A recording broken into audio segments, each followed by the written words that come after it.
This video is brought to you by Nebula. When OpenAI was first set up back in 2015, it had pretty great vibes. Motivated by anxieties about AI risks, the company was set up by its founders as a non-profit, so that market incentives didn't rush it into releasing unsafe AI, and its board was explicitly tasked with, quote, benefiting humanity. Today, however, things look rather different. It's reportedly about to give up its non-profit status. Its employees, many of which have resigned recently, were apparently forced to sign legally dubious non-disclosure agreements, and it's essentially now controlled by one powerful executive, CEO Sam Altman. So in this video, we're going to have a look at OpenAI's remarkable U-turn, and why its trajectory doesn't bode well for anyone worried about AI risks.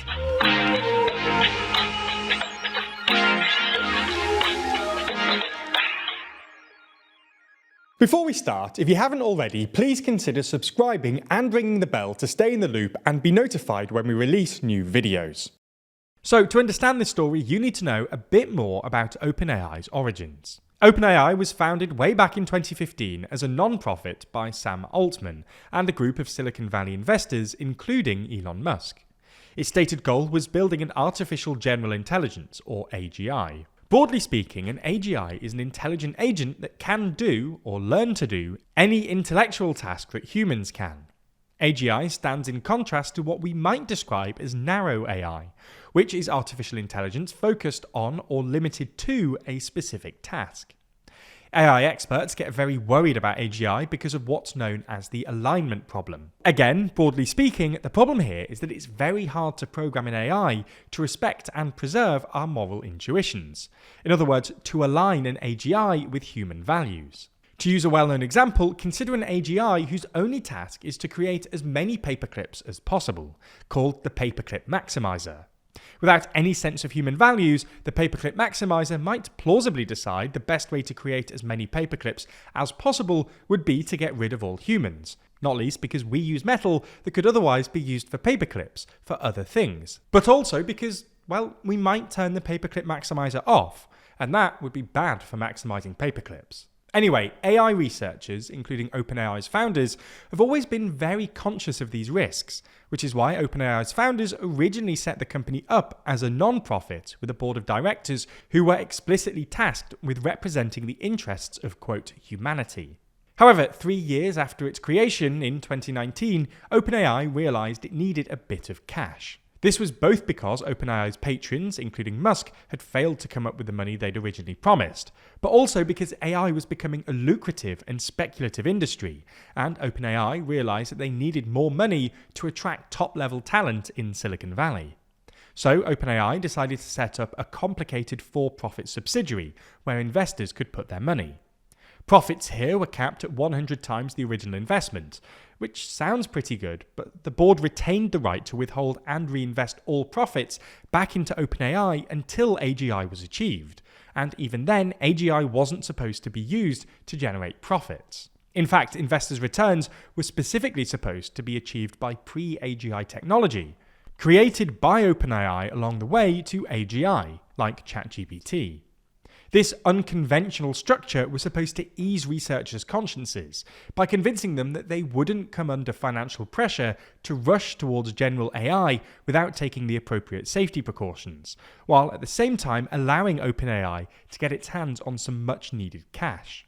OpenAI's founders also justified this on the ground that it was better that they got the investment than some less scrupulous AI company.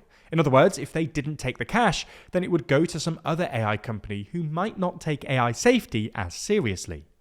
Unsurprisingly, this didn't really work, and tensions quickly emerged between CEO Sam Altman and the other founders, who suspected that Altman had become too focused on profit and not sufficiently focused on AI safety and the associated risks. Things came to a head in late 2023 when the board voted to sack Altman. This didn't go down well with OpenAI's investors, who saw Altman as an effective CEO and were generally more profit-oriented than the board. 5 days later, after investors essentially threatened to pull funding, Altman was reinstated, and almost the entire board was sacked and replaced by a temporary 3-member board consisting of former Treasury Secretary Larry Summers, Quora CEO Adam D'Angelo, and former Salesforce co-CEO Brett Taylor. Since then, OpenAI has continued to move away from its safetiest origins and towards a normal for-profit business model.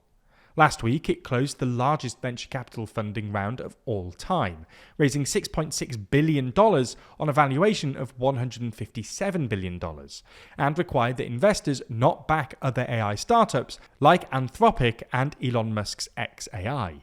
Reuters reported a couple of weeks ago that the company is considering becoming a public benefit corporation in the next couple of months. This would be consistent with previous reports that Altman recently told OpenAI employees the company would be ditching its non-profit status, and Bloomberg even reported that investors were planning to give Altman himself a 7% stake, worth $11 billion, although Altman has since denied this.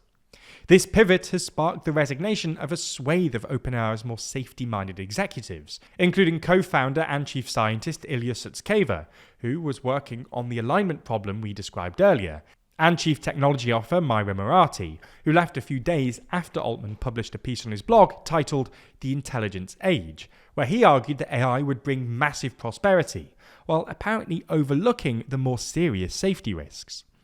Elon Musk, who co-founded OpenAI in 2015 but now runs his own AI startup, xAI, is even suing the company, claiming that its commercial partnership with Microsoft was inconsistent with its stated aim of benefiting humanity, and accused Altman himself of, quote, deceit of Shakespearean proportions.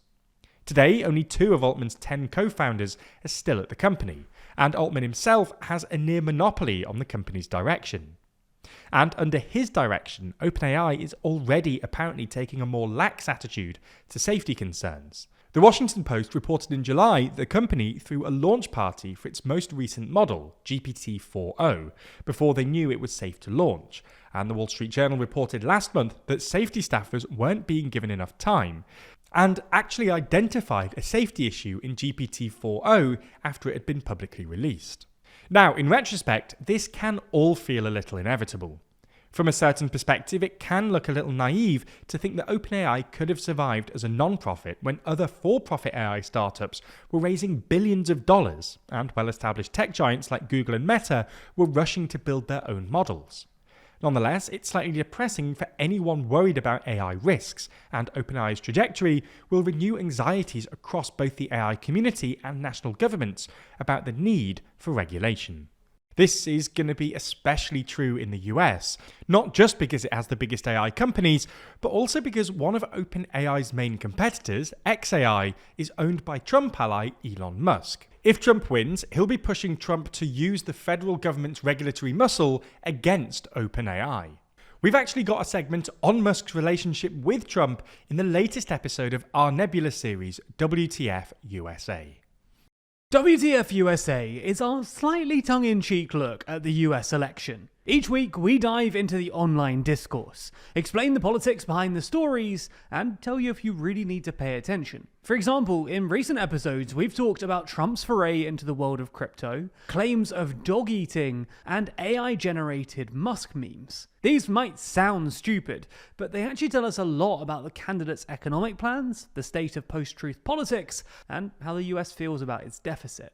That is to say, WTF USA brings you the wildest moments from the 2024 election, tells you the hidden political meaning behind each of them, and then if you can just ignore the chaos, or if you should follow along.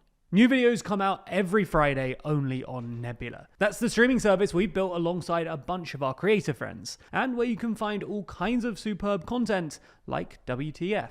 We're super proud of WTF USA, and we hope that with your support, we'll be able to make other interesting, weird, and entertaining series with Nebula in the future. So signing up genuinely helps TLDR to grow and expand. As I say, it's not just WTF either. There's a whole bunch of other original content on the service, from creators like Real Life Law, Wendover Productions, and Neo. You can also watch every normal TLDR video ad-free on Nebula as well, and in some instances, before they land on YouTube. If you're not a member already, click the link in the description to get 40% off. That's just $30 for a year, or $2.50 a month. We really hope you check out the series, and as always, thanks for your support.